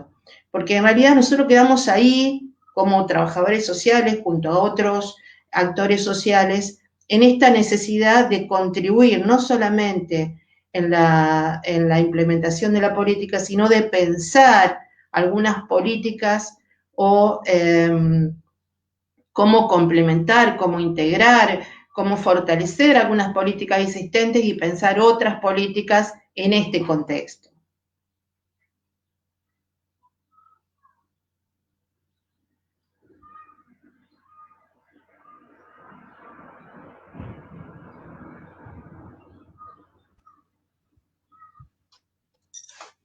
Bueno. ¿Quiere José hacer algún aporte, comentar algo? Pilar, Diego.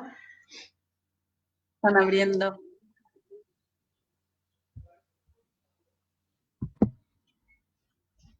A ver, yo puedo, como ustedes quieran, no sé, hay delay, entonces uno no sabe bien cómo. Luciana, si me hace lo que iba, Anabela. Sí, es cierto, hay delay. Dale, Pilar. Largo, bueno. Hay delay, entonces uno está como cuando habla, ¿no? Como que somos más aparatos en esto.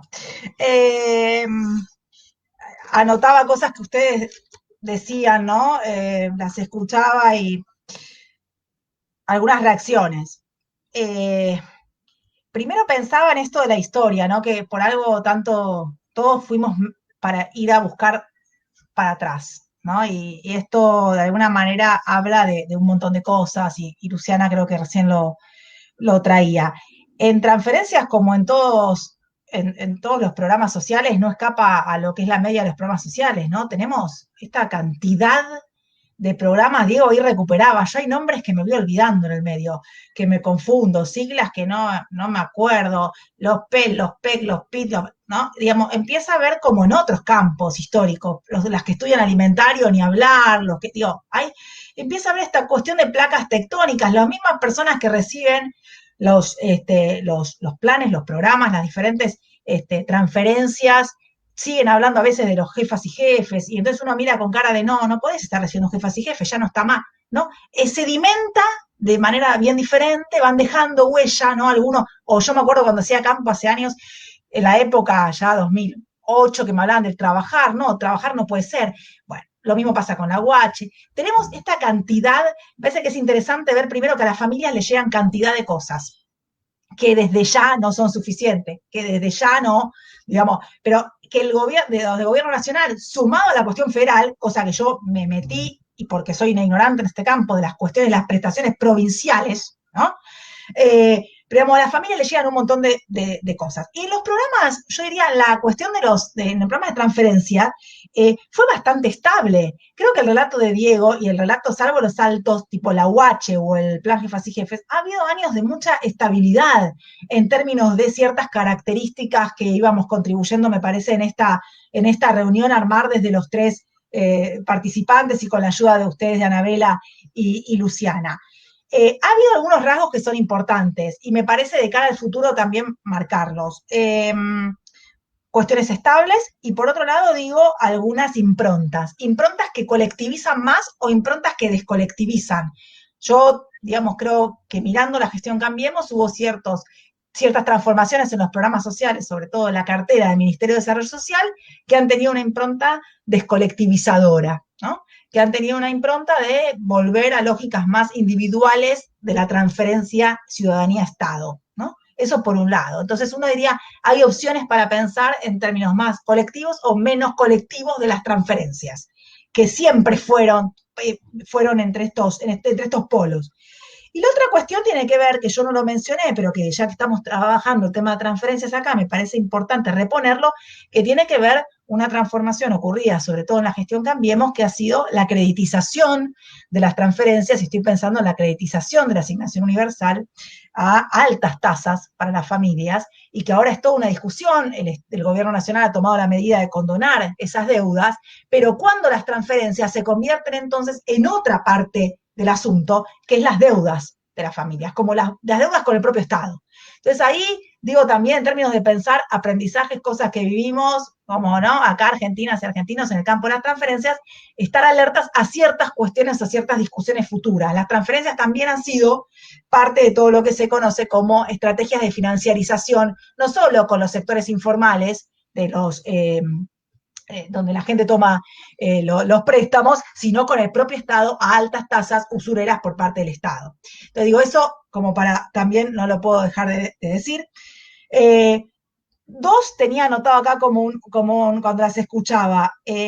Al Estado le pedimos, es un Estado al cual le pedimos todo también, y en este momento, con la pandemia, todo el mundo le pide todo, todos los sectores le piden todo al Estado, y es un Estado encima con menos ingresos, ¿no? Nos explica la gente que conoce de estos ingresos y egresos. Ahí la cuestión, me parece que en los próximos meses, imagino, cierta disputa dentro del mismo Estado, gobierno como un todo, para empezar a separarlo entre lo que es una agencia como Desarrollo Social y una agencia como ANSES, disputando de alguna manera el campo de esto que se nos hace menos dicotómico y más borroso de la seguridad social y la asistencia. Me parece que eso es un tema. Yo sigo preguntándome, y ahí me encantaría escuchar a los compañeros a ver qué están viendo, cómo salir con esquemas, que estamos pensando esquemas masivos, si estamos hablando de esquemas con contraprestación, cómo armar. Hemos visto todos los esquemas de contraprestaciones, los problemas que traen también, las virtudes y los problemas que trae para la operatoria de esas contraprestaciones. Me animo a preguntar eso, no tengo ninguna respuesta, solo me animo a preguntar, y sobre qué agencia, ¿no? Estamos pensando en un post-IFE, entonces que un ANSES que relega parte de ese protagonismo, lo ocupan desarrollo amplía portafolio de políticas, como el potenciar trabajo, súper interesante. Digo, ¿qué pasará por ese lado? Y por último, nada más, y me callo, prometo, dejo anotado también para la discusión esto que, Luciana, vos traías sobre el tema del rol del trabajo social. Me parece nuevamente que también durante años donde las transferencias han estado muy en manos de ANSES y hemos incluso destacado como un aspecto virtuoso ciertos elementos de esta ventanilla que yo decía individualizante de ANSES, creo que la pandemia nos puso de cara a la necesidad de reponer estos vínculos de confianza, estos vínculos informales con los trabajadores sociales, las trabajadoras sociales, con el mundo de los referentes sociales, sin los cuales no habría, o sea, esto suena a cliché, pero en un Estado con suspensión de presencialidad, que es la primera vez que lo vimos en la historia de cierre de ventanillas estatales, vimos muchas crisis, pero eso es el primer fenómeno que vemos, no hubiera sido posible ni una décima parte.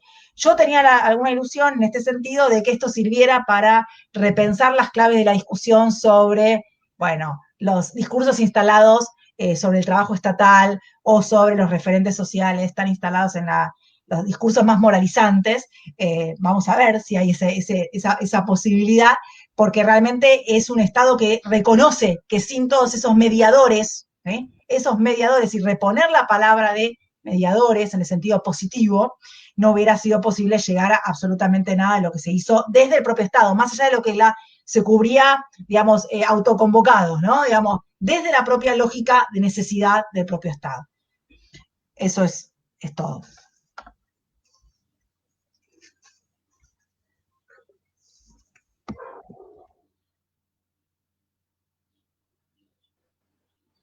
Hay que habilitar a José. Tu micrófono, ahí va. Ahí me habilité. Bueno, no hay preguntas de la audiencia, ¿no? Intervenimos directamente desde consideraciones propias, pregunto. No hay ningún comentario. Bien. Bueno. Están todos muy de acuerdo, todos muy dormidos. Este es el problema de esto. Yo como maestro de escuela, a mí me gusta mirarle las caras. Y bueno, ahí estas cosas no ayudan. Pero vamos a hacer el esfuerzo y respetar el aislamiento y ayudar a cuidarnos entre todos.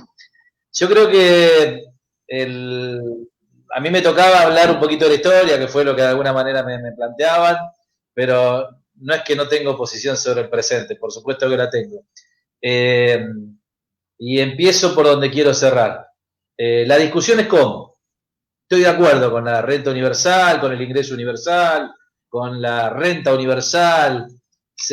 Esto es lo que hay que definir el cómo. Estoy de acuerdo. Estoy de acuerdo desde diferentes esferas y voy a tratar de ser sintético para no abundar porque ya tuve mi tiempo. Y vamos a los datos duros de por qué estoy de acuerdo. Primero, lo fiscal. Siempre te tiran, bueno, tenés un elemento fiscal que discutir. Bueno, vamos a discutir lo fiscal seriamente. En realidad, el empresariado en la Argentina es recaudador del ente fiscal.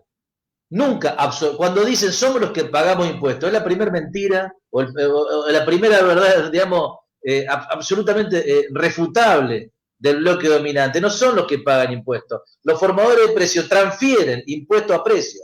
Toda la vida lo han hecho. Entonces, cuando te están diciendo que pagan impuestos, están descargando sobre el consumidor y sobre, mediante el IVA, mediante ganancias, mediante, bueno, la estructura tributaria absolutamente opinable, mejorable que tiene la Argentina. O sea, podríamos decir muchísimo del problema fiscal en la Argentina, de cómo está estructurado, pero si hay algo claro, es que nunca te pueden justificar que no transfieras recursos de manera directa a los sectores populares, porque eso tiene un costo fiscal, porque en realidad el costo fiscal se recupera cuando en realidad todo formador de precios y todo generador de la economía transfiere a precio lo que paga. Entonces, digamos, para decirlo concretito, si en realidad te dicen no lo puedo pagar porque tiene un costo alto, y ese costo alto se va a cubrir con el consumo, con el impuesto que le carguen al consumo que lo recupere el Estado. Entonces, desde ahí no hay discusión. Desde lo económico, bueno, miren, lo económico también creo que hay que hacerlo. O sea, quiero ir desarmando las cuestiones que nos ponen como límites para llevarlo adelante. Si hay algo que puso un piso a la caída, fueron estas políticas. Los que te discuten lo económico tienen que reconocer, el que hace números, el que sabe sumar y restar y vive en la calle haciendo negocios, que los hay, y hasta algunos honestamente, tiene que reconocer que no hubo más caída por estas políticas, que Santa Fe no sería lo que está haciendo hoy si no hubiera habido inyección de recursos en el bolsillo de los trabajadores, en el bolsillo de los ocupados, en el bolsillo de la familia. No hubiera habido piso a la caída. Hoy la caída es fenomenal. La caída de hoy se equipara a la de 2001, pero ni siquiera tiene final como el 2001, porque en el 2001 se modificó el tipo de cambio, obviamente se generó una devaluación, generaron un default, pero eso fue el piso de la caída para empezar a crecer. Y hay que reconocerlo. Fue durísimo, sí, pero fue el piso de la caída de Dual, de La Baña, de un equipo económico diferente, que abandona la convertibilidad y dice, estos son los elementos que yo necesito para poner competitividad económica del país y empezar a crecer. Hoy no saben cuál es el piso de la caída. No hay un solo economista que te diga hasta dónde va a caer la economía argentina. Pero si hay algo que le está poniendo un freno a esa caída, son las inyecciones de dinero a los sectores populares. Entonces, desde lo económico, muchachos, no me lo discutan. Separemos lo fiscal, porque lo fiscal lo cargan a precio, separemos lo económico, porque lo económico, estas herramientas le están poniendo piso a la caída. Desde la cuestión digamos, vamos a decir, estructurada, si la Argentina tiene capacidad, bueno, la Argentina demostró capacidad para llevar adelante, lo marcaba muy bien Pilar, digamos, yo mismo me sorprendí de la capacidad que tuvo el ANSES cuando en realidad sabíamos que esto iba a pasar, porque los datos de desocupación los teníamos. Entonces la cuestión de restar más o menos cuántos integrantes en la familia hay en condiciones, digamos, de precariedad laboral, de informalidad laboral o de desocupación, puede decir, bueno, en algunas casas hay más de uno, pero en general es uno por familia, y estos son 10 millones de personas, entonces no va a haber 10 millones de IFE, pero va a haber 6, 7, 8 seguro. Bueno, es lo que hubo. Terminó viendo 9, nos sorprendimos todos, pero la verdad que yo no tanto. Nosotros no tanto, nosotros sabíamos que, y en realidad para discutir una política de esta característica, tenés que pensar si hay tradición en el Estado argentino como para poder llevarla adelante, y lo hay. La verdad que lo hay. Lo demostramos en tiempo récord y hasta en momentos de... Entonces, digamos, realmente la herramienta de los estados nacionales, provinciales y municipales, la tenemos como para llevar adelante con la mayor calidad posible este tipo de política. Porque el tema es quién lo paga y cómo lo paga. Después viene la cuestión de la materialidad. ¿Dónde voy a averiguar? ¿Dónde reclamo? ¿Con qué papel? ¿Quién me atiende? ¿A qué teléfono? Bueno, en Argentina demostró que puede. Entonces, las cuestiones que en realidad se presentan como las principales dificultades, podríamos decir que es un debate que se puede ganar entre los que defendemos, entre los que tenemos lado en esta discusión. Y después quiero ir al tema que para mí es más contundente, el tema ético. El tema ético. Si hay algo que por ahí nosotros nos limitamos en decirlo, porque vamos a entrar en un terreno de discusión en el que no vamos a saber, no vamos a poder zafar mucho de si corresponde o no corresponde, si es bueno o es malo. Bueno, miren, sinceramente, creo que esto tiene que ver con el sentido nacional de tener una sociedad lo más cohesionada posible a pesar de la diversidad de orígenes que tiene la Argentina. Si hay algo que la Argentina ha intentado es buscar la cohesión social. Desde la Constitución para acá, los mejores intentos fueron los intentos de cohesionar la sociedad. Entonces, hoy no es, hoy creo que hay, así como hubo unanimidad para la UH en su momento en la legislatura, creo que hay suficiente conciencia ética en la sociedad como para avalar algo como esto, porque en realidad estamos diciendo que si no hay esta herramienta, que financieramente no hay, que se puede sostener, que la discusión económica se puede sostener y que la discusión de la estructura de Estado se puede sostener, lo ético tiene que ver con que ninguna familia debería estar por debajo de la canasta familiar. Nosotros no podemos convivir en una sociedad donde hay gente que no puede morfar. Entonces me parece que eso también pone un elemento potente a la discusión a favor de tomar decisión en este sentido. Entonces, bueno, diciendo, hay que tomar una decisión, algo que no sea en el terreno de la transitoriedad que nos impone la pandemia, y tenemos que empezar a avanzar en una política que ponga piso a la caída, que robustezca el mercado interno, que genere distribución de la riqueza, que no complique tributar fiscalmente a la Argentina. Yo creo que la discusión es cómo. ¿Por qué? Y porque acá se abren grandes discusiones. Se abren grandes discusiones en el cómo. Entonces yo digo que hay que hacerlo, hay que hacerlo. Que lo vamos a defender, lo vamos a defender. Y acá empiezan las corrientes de, entre los que lo defendemos, cómo creemos que hay que hacerlo. Y creo que primero hay una idea de decir existe una economía popular, y es la primera mentira del universo. No existe una economía popular. Yo cuando voy al chino de la vuelta de casa, o cuando voy a, no sé, a comprar un remedio, no me preguntan si el billete es de la economía popular o de la economía no popular, top. No, son billetes. La economía no funciona con una segmentación de ese tipo. Si decimos la economía popular es la precarizada, lo que estamos discutiendo es la precarización, no estamos discutiendo la economía. La economía es una sola, que tiene una sola variable, que es el tema del recurso monetario y el recurso físico, y eso se dirime en una sola lógica. Entonces, entrar a decir, para implementar esto tenemos que generar una estructura que tiene que ver con la economía popular, es en realidad empezar a preparar el camino a la precarización laboral de los sectores que van a ser beneficiarios de estas políticas. Y yo creo que ahí hay que tener mucho cuidado. Por eso, la primera discusión de cómo y qué sujetos y qué actores son los que lo tienen que disputar, yo digo, bueno, pueden ser múltiples, pero en realidad jamás deberían estar desarticulados los que lleven adelante estas políticas, los que sean en definitiva los beneficiarios y impulsores de estas políticas, jamás tienen que estar desarticulados de un proceso absolutamente acumulativo que ha tenido la Argentina, que tiene que ver con las condiciones laborales y con las conquistas laborales. Nosotros, generando un sistema endógeno, digamos, de la economía popular, lo que estamos diciendo es que van a ser todos sectores que lo vamos a precarizar y que no vamos a tener ninguna perspectiva de no terminar diciendo hay condiciones de trabajo y conquistas laborales para los que tienen recibo de sueldo, empleo formal, y para la economía popular, informalidad y que sea como se pueda. Por lo tanto, nunca estos actores de la economía popular, como se llaman, vamos a dejarlo así, por ponerle un nombre, pero no, creo que no existe como tal, deben estar desarticulados del movimiento obrero. Y segundo, el tema de esta cuestión de los mediadores. La mediación en la Argentina la han hecho sujetos políticos que han tenido de alguna forma un reconocimiento por parte del Estado.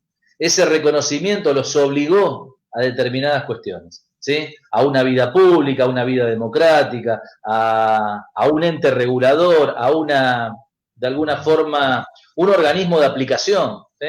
Los mediadores, con el transcurso de los años, fueron teniendo o un Ministerio de Trabajo, o una Inspección General de Persona Jurídica, o la inscripción como partido político en la nación. Estos han sido los que han mediado las causas populares, los partidos políticos, los sindicatos, las asociaciones libres del pueblo, que han tenido con el transcurso del tiempo formatos de inscripción como asociaciones civiles a nivel nacional, a nivel provincial, a nivel local. Estos nuevos mediadores tienen que entender que tiene que haber una lógica con un organismo de aplicación, porque no podemos permitir que dirigentes que emergen de una situación crítica y de conflicto nunca estén discutiendo los mecanismos de democratización de esas herramientas que están dando la disputa, porque ese va a ser el camino de ir hacia direcciones que no son las que queremos. Me parece que ahí también nosotros tenemos que exigir y plantear y ayudar para que, bueno, primero, no desarticulemos a partir de un error en la concepción económica la disputa de la clase trabajadora entre los formales y los informales, entre lo de economía popular y lo de la economía formal. Y segundo, que todo actor y todo mediador que intervenga en esta cuestión se exija a sí mismo y exijamos como colectivo que vamos a demandar estas políticas, profundas democratizaciones de nuestras herramientas políticas. De lo contrario, todos sabemos cuáles son los resultados de que cuando el que demanda no es un actor democrático. Todos sabemos y lo estamos viendo en estas marchas y en estas cuestiones que en estos días lamentablemente nos dan muchísima vergüenza, al menos a mí me da muchísima vergüenza, ¿no? El actor social que emerge como representante de determinada situación de desigualdad debe ser el primero en que debe exigir al Estado mecanismos de control y debe exigirse a sí mismo formatos de democratización. Bien, hasta ahí. Gracias, José. Bueno, ahí me están pasando. Laura les manda a todos un gran agradecimiento por su participación. Ella me está mandando por acá porque no puede escribir ahí en el chat. Y bueno, hay comentarios de valoraciones en este debate, de felicitaciones. Hay un colega que plantea que se debería actuar fuertemente para combatir el trabajo no registrado, tanto privado como público. Y hay una pregunta que plantean si existe alguna información sobre cómo abordaron otros países la problemática de la imposibilidad de trabajar en la informalidad en este contexto. Si alguno de ustedes tiene conocimiento de, digamos, otros han abordado en el contexto, digamos, de pandemia, esta situación de la informalidad del trabajo.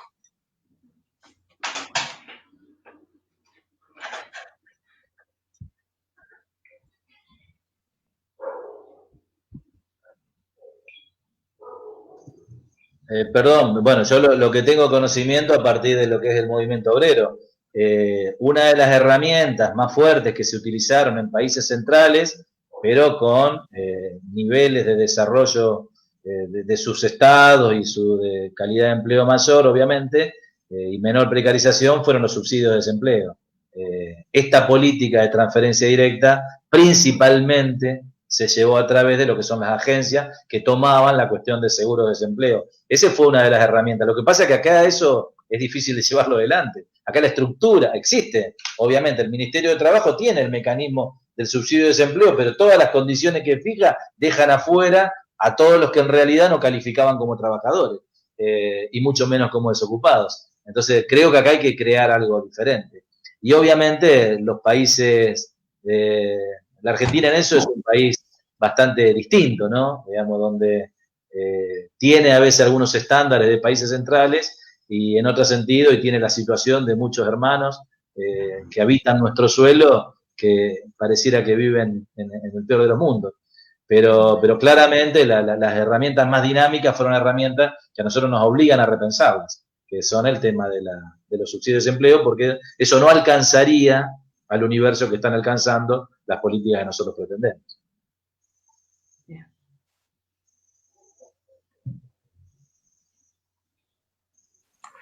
Yo en sintonía con lo que planteaba Pilar o la pregunta, digamos, ese gran interrogante, ¿cuál es el horizonte? Ahí hay digamos, un intersticio, digamos, donde me parece interesante verlo en lo que decía José y Luciano también, de las distintas aristas, ¿no? Yo me parece que no hay una mirada unidimensional sobre la complejidad del fenómeno, porque a mí me parece que los técnicos o la producción académica sin la vinculación a la política con mayúscula, ¿entendido? No hablo de la partidocracia, digamos, y hablo por la política en general, deben abonar a un Estado que nosotros tenemos que superarlo, digo, en esta franja divisoria que planteaba Pilar vos entre lo contributivo y no contributivo, digamos, cómo poder pensar una política integral donde los programas de transferencia condicionadas sean una parte,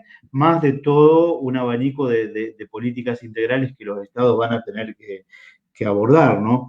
Y también me parece que hay discusiones que no están saldadas y que, no solapadamente, emergen, digamos, ¿no?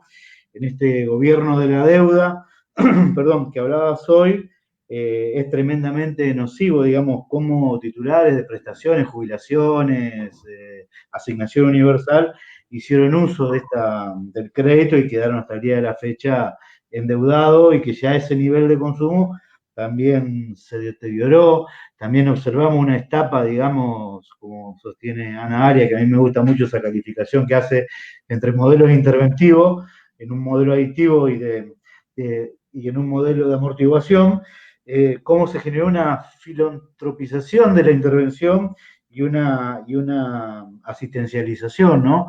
Con una estigmatización muy fuerte para esa población que se enunciaba como titular de derecho, pero se vivía y se sentía como los planeros, como los choriplaneros, digamos, esta estigmatización que todavía circula. A mí me parece que es un gran obstáculo en la producción y en la discusión de un consenso político. Tal vez sea un idealismo medio habermasiano lo mío, pero digo, me parece que hay que llegar a esta posición que José plantea, ¿no?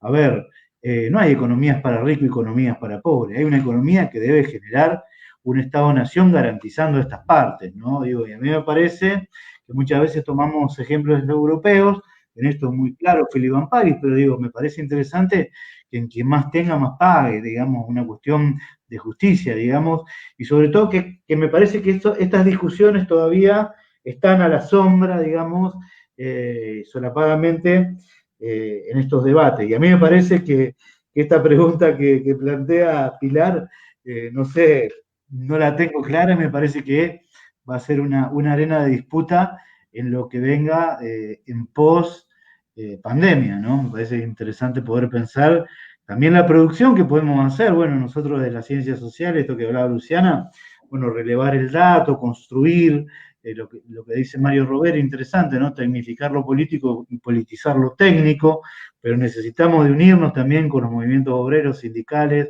la presencia de trabajadores, la academia, digo, tal vez es un desafío que quedaría a futuro.